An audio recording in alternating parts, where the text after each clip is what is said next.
Hey everyone, hope you guys are having a great day, afternoon, evening. It is Friday, or if you're watching this later, it's not Friday, it's whatever day. But right now it is Friday and we have a lot to talk about. It's absolutely insane that every single day we can fill an entire episode. I mean, I got a little bit more than just Diddy on here. I got some interesting stuff to talk to you guys about, but we have enough Diddy stuff that every day that we can talk about this stuff. So before we get going, before I start doing the housekeeping stuff, I have a big announcement that I want to make to you guys real quick. So long story short, a mutual of mine got me in touch with somebody who was allegedly a Diddy victim who's wanting to share his story. Now, I'm always skeptical about things like this because when you have big cases, there's somebody that always wants to make a name for themselves. And obviously you can never be too sure on one of these things, but I have spoken with the gentleman. I believe him. And the names that he's put out, the things that he was put out, what he told me, names he told me, certain situations that he told me, certain people, names that he knows that he's been working with or, you know, in a group with, whatever. I'm inclined to believe him. And that being said, Sunday night, that's this Sunday at 9:30 p.m. Central Time, we will be here to have that discussion with him. It will be, we know that it will be on YouTube 100%. I know that I can stream to YouTube, Facebook, and Instagram all at the same time. So those guys, you will see it. TikTok, we are going to do our absolute best to stream you guys as well. But if you want to be 100% sure, I will create the event in the next day or two here and on YouTube. I don't think I can do it on Facebook or Insta. I'm sorry, guys. To let you guys know if you want to hit the notification bell or, you know, join to get a notification, I will make sure to let you guys know that once that's up. I will make sure to remind you guys throughout the weekend. But we do have this guy coming on. He's allegedly a victim. I'm inclined to believe his story, so we're going to give him a platform to share it, right? So that's big. That's big. He allegedly also wants to get all this done before his lawsuit is filed with Tony Busby. He does believe that he will be in the next couple batches. You know, because Tony's doing it in batches, right? On Mondays, he's basically dropping a bunch of lawsuits. On Monday, we'll have more lawsuits again. And he doesn't know if his will be this Monday or it'll be the following one or the following one, but we want to get it done on Sunday before his is filed, just in case, because he's worried that his lawyer might tell him not to talk anymore to anybody once the lawsuit's filed. And he just really has had bad experiences with Diddy and wants to talk about that. So again, follow if you don't already, if you want to, whatever. That's kind of the thing. Now, the housekeeping items that I got to talk about, we always have to do this. I've been bad about doing it over the last few days, so I am just going to do this real quick. And where is it? Here it is. So a lot of y'all know I talk about that I have written some books. This is one of them. I got it up on the screen. It's called Boundaries. If you are limited contact, no contact with a family member, this is a way to explain it to your kids in a way that's simple for them to understand, easy for them to digest, doesn't vilify the person, and teaches them not only what conditional relationships are so that they can hopefully avoid them, but also how to set boundaries within the family. It is the only book like this that exists. I am not a therapist, but I did have 3 look at it before we published it, and the language is correct. The other book, I forgot to change the thing. Surprises are okay, secrets are not. This book, you guys have heard me talk about it. This is designed to keep your children safe. It's designed to teach kids that surprises have end dates, secrets don't, and that adults should never be asking your kids to keep a secret. Now, if you would like to order this, it is available in the TikTok shop. You can also buy them as a bundle, which honestly, the softcover bundle, because I'm out of hardcover bundles, is the best deal because you get both of them and free shipping. You can order those through my website, justinthenickofcrime.com, or through the TikTok shop. They will come signed and they do go out the very next day. Definitely order them, especially for the holidays coming up. They're really great messages. They're a really great way to bond with your children, especially if younger kids. My publisher doesn't listen to me, so she put that they are from ages 4 to 8, but I will tell you that I wrote them to go 4 to 12. So do with that what you will. Now, the other thing that I got to say, of course, I've got to pander for followers, guys. That's what we do here, right? I'm not really, but we'd have to. So if you are new here to YouTube, you are watching, hit that subscribe button. Subscribe is the same as a follow. If you are watching on Facebook, Insta, or TikTok, hit that follow as well. If for no other reason to catch these updates, but also to make sure that you don't miss hearing the alleged Diddy victim when we talked to him on Sunday. Now, without further ado, let's get this show started. Now, I have some breaking news to kind of talk about, and I actually put this in really quick last minute. I don't even know if I find my notes here on this. If I can, where did my notes go? There they are.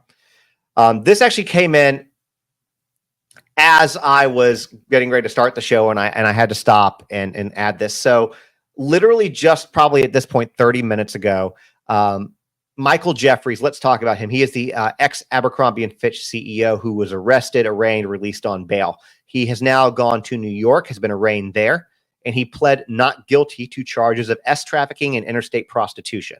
His lawyers entered the plea on behalf of him, and this was in New York federal court, and he was there. He sat alongside them. Now, sitting one row behind him was his alleged middleman, the guy who would scout for these men, these models, to then meet with them. He was sitting behind him. That's James Jacobson, and he was set to be arraigned. He's probably being arraigned as we speak. So I don't know. I'm sure he's going to plead not guilty.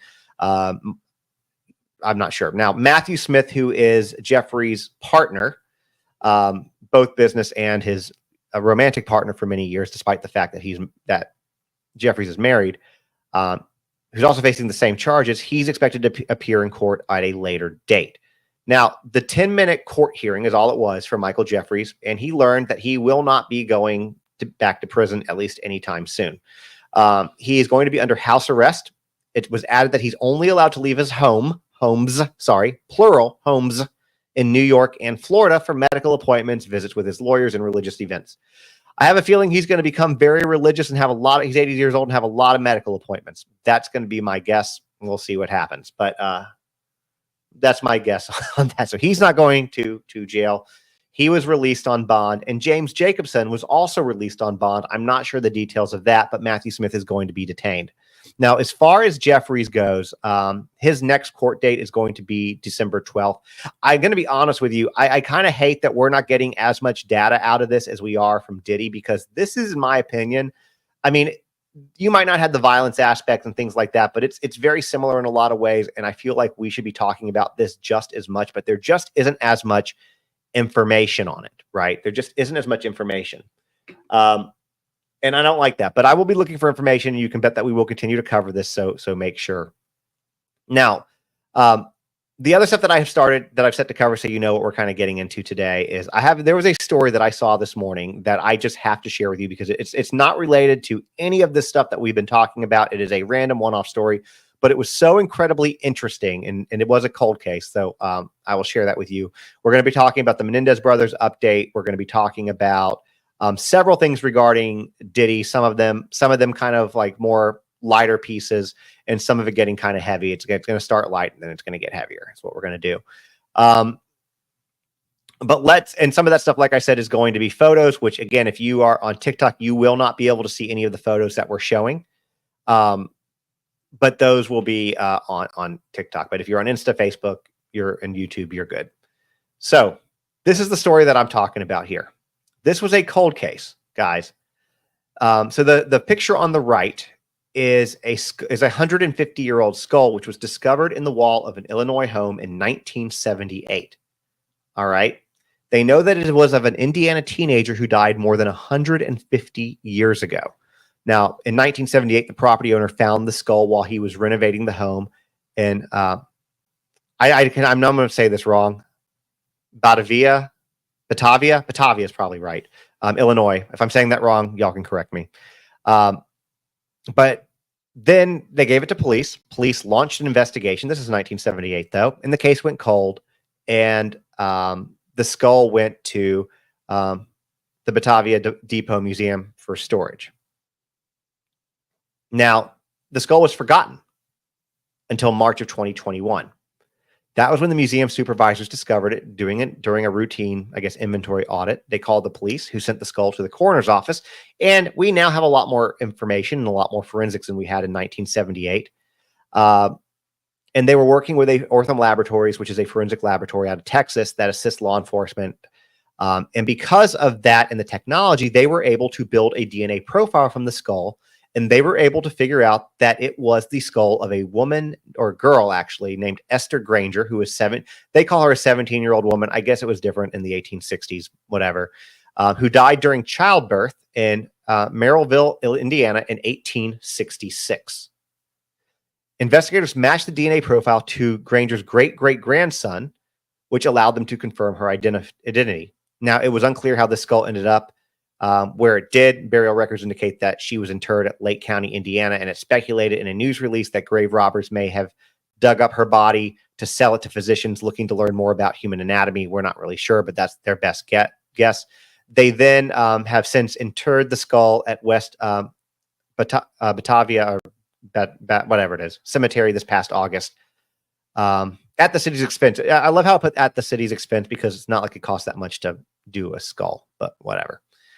So again, this is one of those moments that if you are on TikTok, you might want to jump over to YouTube, because I'm going to show y'all something in a minute when we give this Mendez Brothers update. So the Mendez Brothers situation, and I've asked this a few times, and we can have it again, this discussion, as far as they go. What are your thoughts on them getting out?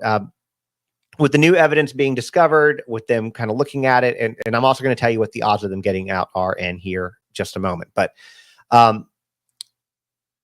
we know that they were recommended for resentencing, but this is actually bigger than that. They might have really caught themselves a lucky break, because resentencing doesn't mean that they're going to be released.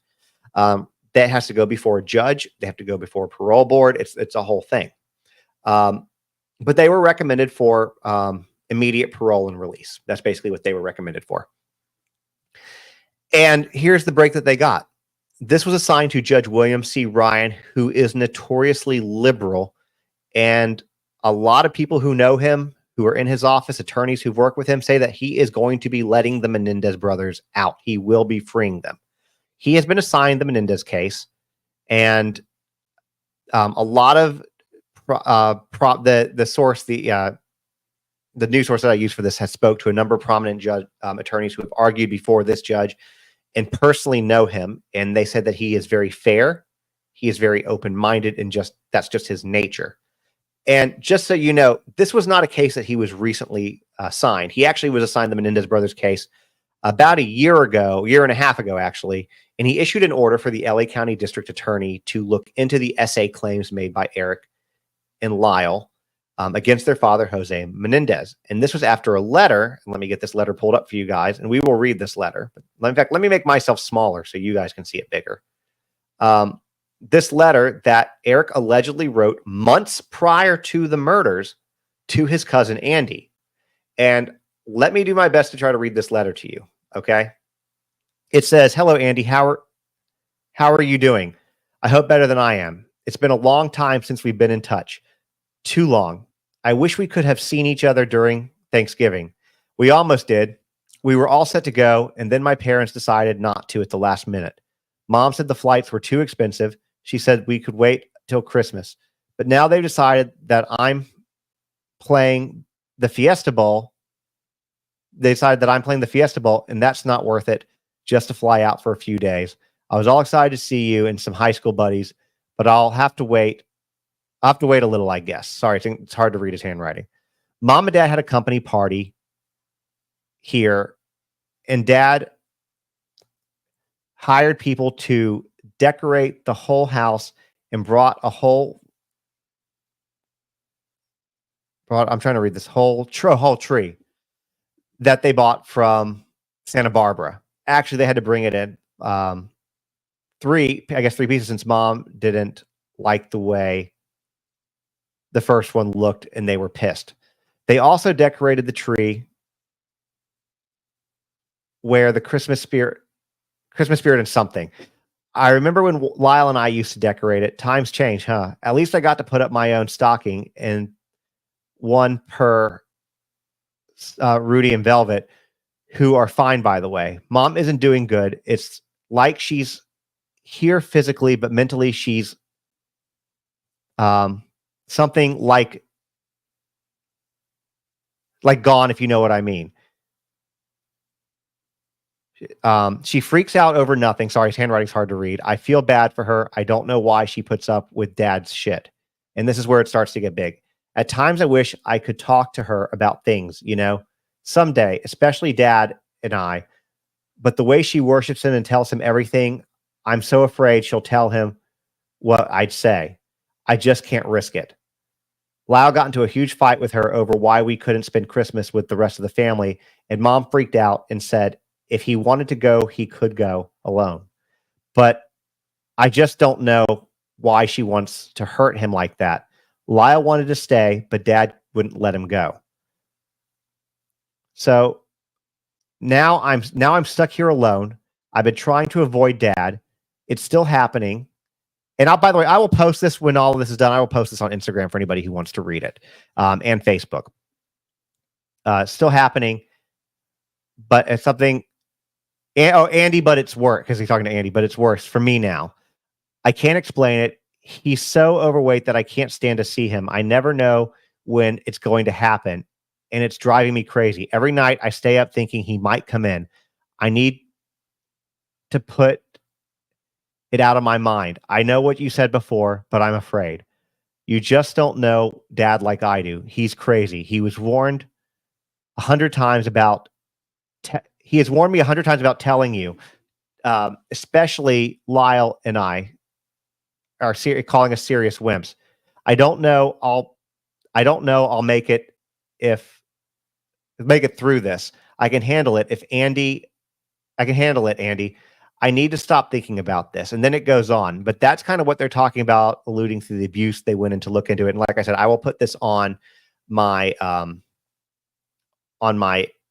Insta and Facebook as well. But the biggest part and the biggest takeaway from this is that it appears the Mendez boys will be getting out. So we know that Judge Ryan's going to consider the SA allegations.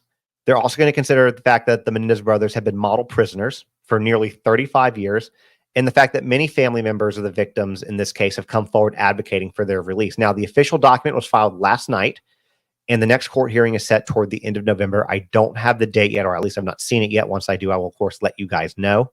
And for those of y'all who haven't seen this, like I said, check it out on Instagram or Facebook. It's actually 3 pages, and I'll give you guys the whole thing. So, like I said, here's the other pages. Sorry, you guys can see them. I'll go slow for those of y'all who are watching on YouTube or Insta, or YouTube specifically, who want to pause to read them. But that's what the whole thing looks like. So now we're going to talk about this. I know it looks fun. You see Diddy running back here, right? This is Get Him to the Greek. And I saw this article and I was like, this is kind of a fluff piece, but I want to talk about it anyways, because it's still kind of interesting. It's one of those like hiding in plain sight things. So if you don't know this movie, the movie's honestly hilarious, but it's called Get Him to the Greek, and it was the 2010 sequel to Forgetting Sarah Marshall, produced by Judge Apatow, and Russell Brand was in it. Jonah Hill was in it. Russell Brand played a character named Aldous Snow. Jonah Hill played a character called Aaron Green, and basically he was a record company employee assigned to get Russell Brand's character to perform at the Greek Theater for an anniversary show. Now, Combs, Diddy, portrayed a character named Sergio Roma, which was a chaotic owner of a record label and also Aaron, Jonah Hill's character's boss. And the reason we're talking about it is like, I remember this movie and I kind of want to go back and see it after reading this and talking about this. But basically, Combs' character takes part in like debaucherous behavior throughout the entire movie. Like one scene depicts him instructing a groupie named Destiny, played by a woman named Carla Gallo, to go have S with Aaron, which is Jonah Hill's character right now. Like, go have S with him right now. Then this girl, who's visibly intoxicated, shrugs in agreement, takes his hand and takes him to a private space. And then later, Jonah Hill's character tells Russell Brand's character, that I think I've just been Ard. Then in another scene, and I'm going to put this picture up here because it's funny. In another scene, and so I'm like, I'm wondering how much was he really acting here? Shows Diddy amidst a wild party where firearms are set off, furniture catches fire, characters are physically assaulted. And then while this is all going on, Combs' character has taken a medley of substances, like yells out, now this is what the music industry is all about. I love this game. So I'm only putting this up here. If you haven't seen that movie, maybe go back and watch those scenes. And we've had so much heavy stuff, I figure something a little lighter could be kind of fun. Now, moving on to other things that are kind of strange and still with this type of world or whatever. Diddy's Spotify, I told you it's going to get slowly darker, guys, I promise. Diddy's Spotify listeners have increased 36% from the day he was arrested and this goes through October 16th. That was the last data. And in the past month, he had about 13.2 million Spotify listeners, about 3.5 million more monthly listeners than he had over the last 3 previous months, where his listenership remained pretty much static, pretty much stable. The most streamed songs in the past month were Gotta Move On, which featured Bryson Taylor. And this was off his, from his most recent album, the 2023, The Love album, Off the Grid. Other popular songs were Another One of Me from that same album. And then the 97 hit, I'll Be Missing You, which was his song right after Biggie was released. And just so y'all know, a fun fact, one of my absolute favorite facts about this song, or just in general of the music industry, is it was 2 months basically from the time Biggie died before this song was out on the radios. And Diddy did this so quickly that he forgot to ask for rights from Sting for the Every Breath You Take. And so Sting gets 100% of royalties for that song. So stream I'll Be Missing You away. Diddy does not get paid for it, just so you know. He gets 100% of the royalties from it. Diddy gets nothing. Nothing. All right. So this is one of those pictures, guys, that you have not seen yet. This is a brand new photo. Okay. So the Post has been able to get an exclusive look at some of the tapes from these freak-offs. And that alone is interesting. But we also know that at least 3 of his wild S parties took place in the late hours after major events. And that's what they discovered by looking at this trove of video files and documents. The clip suggests that the orgies, which the federal prosecutors have said sometimes involve women who were threatened or coerced to performing grueling hour-long S acts, were happening just below the surface as Diddy was, rubbing elbows with some of the biggest names in Hollywood, music, sports, politics, etc. In the early morning hours of August 29th, 2005, the Diddy Afterparty from the MTV VMAs was still going really strong. Eva Longoria chatted with Fergie. Ice-T was there. Quincy Jones, Jeff Gordon, who's NASCAR driver, Paris Hilton. All of those people were there. Really, especially back at that time, really, really big names. But, and this is going to be some interesting and I guess good news for some of your favorite celebrities that might have been there. What they noticed in these tapes is that one by one, these celebrities left the party, and there's no indication that these celebrities knew about or were involved in what was going to happen next. From there, the event moved from the inside at the Space nightclub to Diddy's Miami mansion. And from there, it appears to have descended into just a debaucherous S party. I'll show another photo you guys haven't seen yet. Here we go. By then, all of these celebrities have appeared to have gone except one. This guy. And you can see he looks sober right there, doesn't he? Although, look at that jewelry, guys. He's probably wearing, that's probably 150 grand worth of jewelry right there. It's just insane. He is iced out. Nevertheless, with all the celebrities gone, they were replaced by fit young men and women, all in various states of being undressed. There was apparently a video of 2 white men taking turns having relations with what they're describing as a very young black woman who clearly had white powder under her nose. Diddy could be seen in the background of that wearing a white t-shirt, the one that you see in this photo right here, says God is the greatest, which is written in black. That's the same shirt that he was photographed wearing at the VMAs after party. So you know that it's the same night. In another clip from the night, there was a couple having loud relations on a table as people stood around and watched. Well-dressed people.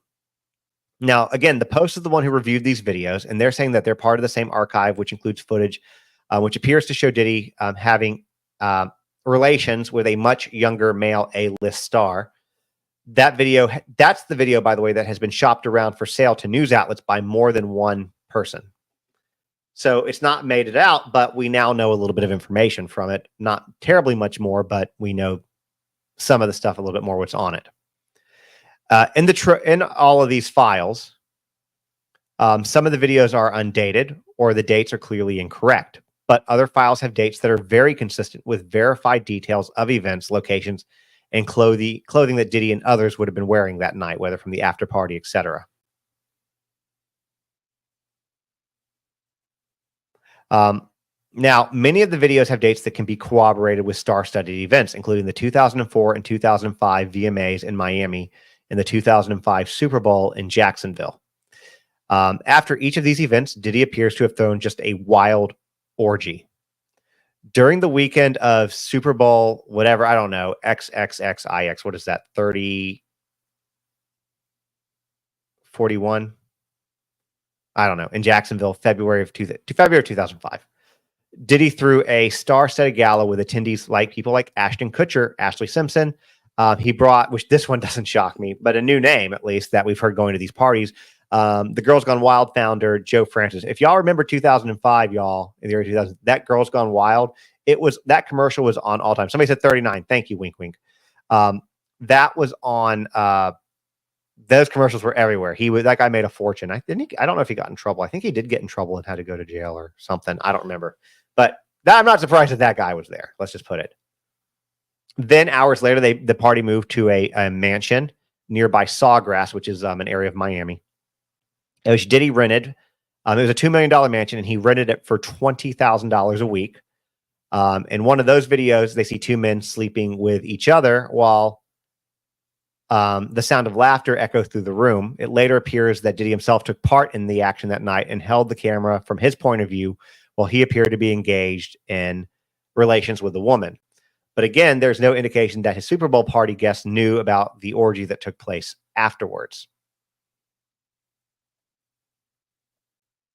So that's kind of verbatim what we know from the tapes. And the Post is the one who saw that, so you can get a little bit more information from there if you want to. Up to you. Now let's talk about Diddy's psychological state. Okay, because there's a lot of things that came up today about how he's doing. So it's not going well for him. He's not happy. You know, he went from the lifestyle of a billionaire, doing whatever he wants, endless money, parties, substances, food, everything, to just being locked up in an area. Now, he is getting daily visits from a psych team that is monitoring his mental health. He is not on suicide watch, but someone is coming by to see him several times a day to make sure that he's okay.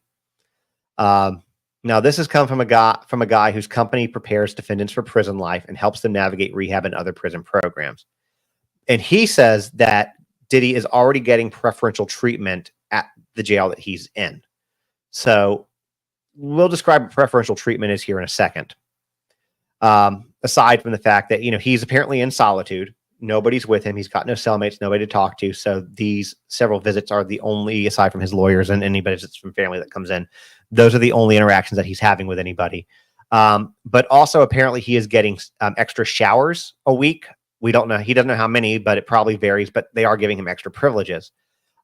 He went on to say that someone like Combs, who's used to a lavish lifestyle, will be affected not only by the physical restrictions in his cell, but he said also that the allegations that Combs allegedly SA'd minors makes him a prime target among fellow inmates, which, I mean, that's stuff that we kind of already know, but let's just reiterate that.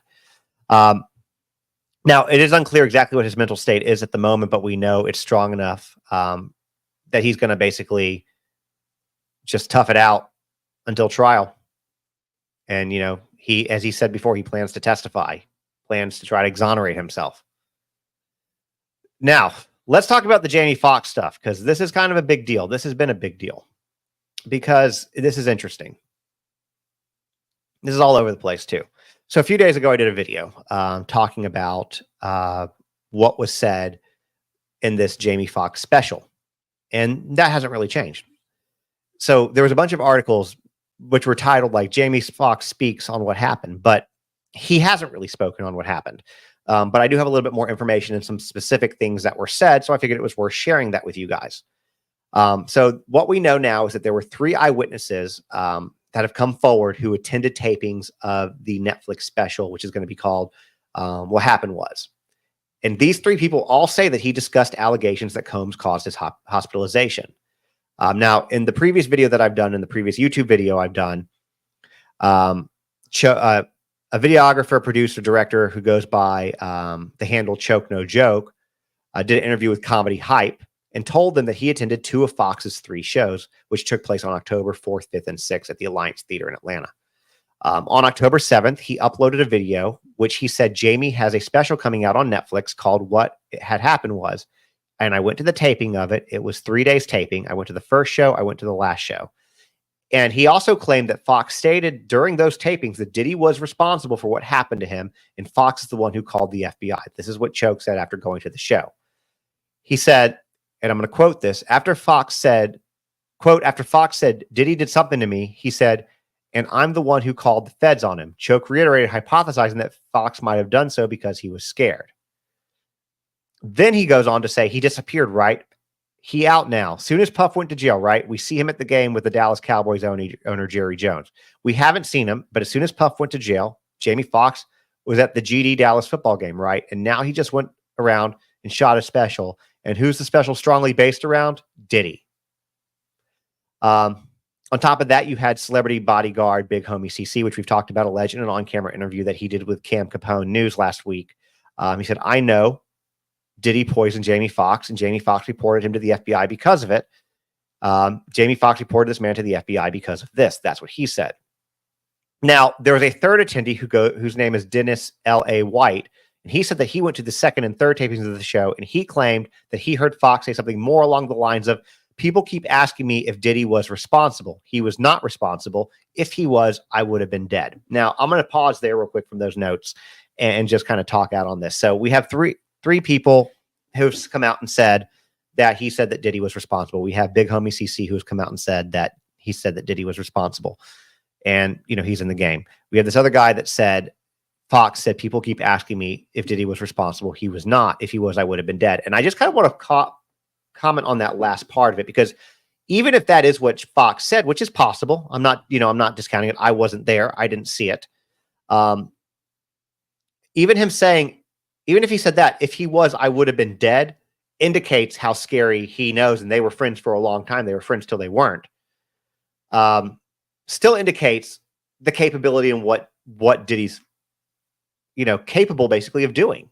What he's, and we've been saying this kind of all along. Now, regardless, what is consistent among all parties is that he spoke about Diddy a lot during the show and tapings. So I don't know when it's coming out. Somebody asked that. I'm not sure when it's coming out yet. If they were filming as recently as the October 7th, then they still have to get it into editing and everything like that. You're probably looking into the year, sometime into next year, is my guess. Now, that being said, reps, they reached out to Diddy's reps, Jamie Foxx's reps, and Netflix, and none of them responded to repeated requests for comments. So Jamie's not coming out and denying these. He's not confirming them. So take that for what you will. But I wanted to give y'all information because I've talked about this. There's a lot of speculation around it. So I just want to make sure that we reiterate it. Now let's talk about something brand new that you guys probably haven't heard yet at all. And that is regarding Chris Brown and Diddy. And I'm going to use this loosely. So later this month, there is a documentary that's coming out on Investigation Discovery. And the documentary is called Chris Brown, A History of Violence. Now, this doc is going to explore the allegations of abuse from several women against Chris Brown, including one alleged victim who accuses Brown of SA, which took place at one of Diddy's yacht parties. All right. Now, we all know that Chris Brown has there's a lot of talk about him. Well, not even talk. We've seen him be abusive. Look what he did to Rihanna,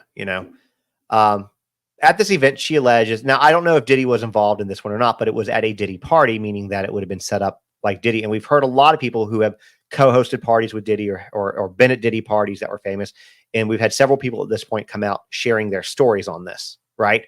But at this event, she alleges that basically Chris Brown led her to a bedroom where the assault took place. As she started going to that bedroom, she began to lose more and more consciousness. She began to, I'll actually close up my notes. not be able to control her faculties. Again, the same types of things that we're hearing with Diddy, right? The same exact, I don't know, MO, so to speak. You get plied with some type of substance, and all of a sudden you can't control yourself anymore. You're just trapped in your own body. And here's what she said, quote, Chris Brown R'd me, and I can say that, and I know that for a fact. Instead of telling myself that it wasn't, it was R. She also alleges that Brown, again, gave her substances and began to kiss her repeatedly in attempts to stifle her cries. Let me tell you something. For any man that's watching this, if you are with a person, no is no. If she starts, even if she has said yes and she starts crying, stop. Don't kiss her to try to stop the crying. Stop. That is R. Now, because we want to be fair and we want to be balanced as much as we can with this, I will say that the woman did go on to try to sue Chris with a $20 million lawsuit after this alleged assault, like immediately after, but it was dismissed due to conflicting text message record. Now, I don't know the details of that, but I just know that it's a conflicting text message record. But that was, again, it's the same type of thing. There's so many, I just really want all of these people to kind of come out. So we know what's up. We know what's going on with them. But there are some people here that are really, really bad here. Now I did see a couple rumors in the chat while I've been talking, and let me go check my YouTube people first, because I want to share a story with y'all. First, I want to talk about the rumor of the tunnels. We have talked about this tunnel rumor a million times. But my wife and I were at lunch today, and we were talking about the rumor of the tunnels. And part of the rumor of the tunnels are not real, by the way, guys. I'm going to tell you that. This involves Michael Jackson, this story, Michael Jackson and Diddy. But basically, my wife and I were talking about these tunnels, which allegedly went to Hugh Hefner's house and went down to then Michael Jackson's house. And these, again, they don't exist.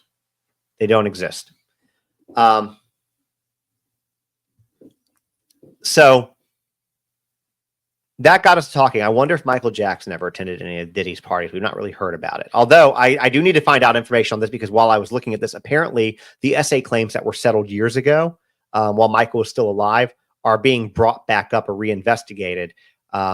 So I need to get you guys an update on that real quick. But anyways, so I was like, did Michael Jackson ever go to one of these parties? And the answer is yes. He showed up uninvited for one reason. Okay, this was like 2005, I think, or between 2003 and 2006, I think.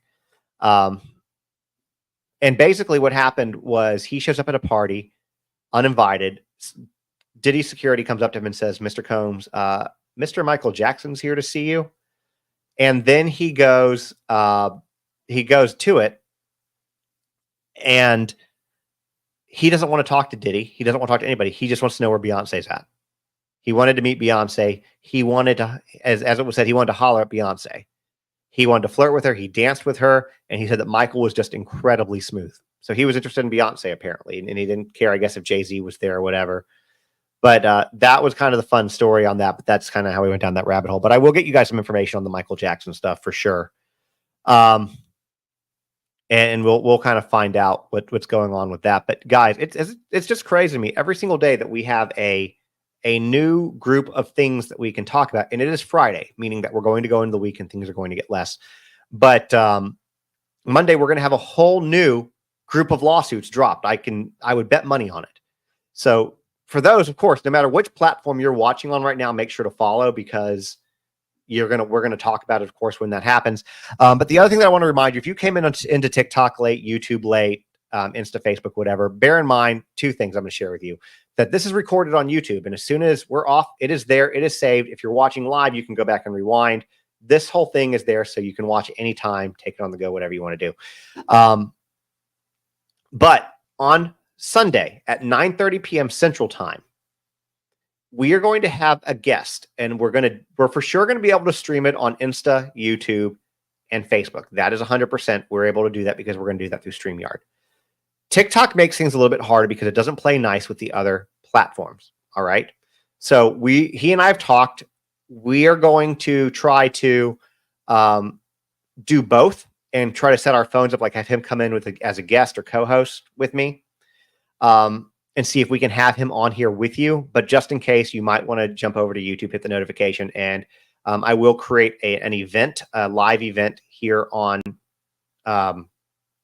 TikTok and on, I think I can do an upcoming event on YouTube as well. So you guys can hit the notification bells or register for those. But again, we have a gentleman who I've spoken to, I'm inclined to believe that he is truly a victim based on some of what he has shared with me. I need to get more of his story, which I plan to this weekend. But anyways, we're going to have him on Sunday night, 9:30 p.m. Central, to share his story. This is a firsthand account of somebody who is an alleged victim of Diddy, who is supposedly filing an assault case with Tony Busby. Will be filing it in court. It's already been accepted by Tony Busby, according to him. It's being filed in court. He is not going to be filing as a Jane Doe, or as far as a John Doe. He wants his name out there. He doesn't want to hide behind a John Doe, and not that he's not throwing shade at the people who are. He actually was very empathetic about that, understanding the fact that people are scared of him, and rightfully so. But he's not, and he wants to put his name on it. So, anyways, my point is that we're going to have him on, and you are not going to want to miss that. That's going to be pretty big. Like I said, his story to me sounds very credible. We can only take it at that much, and then once his is out, but anyways, that's what I got for you guys today. I appreciate y'all watching. The last thing I'll say is, now, normally I do not go live on Friday nights. That's the time reserved for my daughter. I'm going to a trunk or treat here in a few moments, with, for her and stuff like that. But after she goes to bed, my wife has been yelling at me to, basically do a book signing and get some of these books out of the house. Because we have some more that are getting ready to come in. So I will be doing a book signing live. And I can try to see if I can do it on Insta as well as TikTok. I've never done one on Insta. Actually, for my Insta peeps, if you guys want a live book signing, let me know if that's something that y'all would interest. While I see you guys up there right now, and I will do that with y'all. But on TikTok, I will 100% be doing it later tonight, probably 9:30, 10 o'clock my time. And we'll dedicate them on the live and things like that. Anyways, I appreciate you guys. We're going to have a lot more. Follow wherever you are watching. And yeah, I'll see you guys soon. Bye, everyone.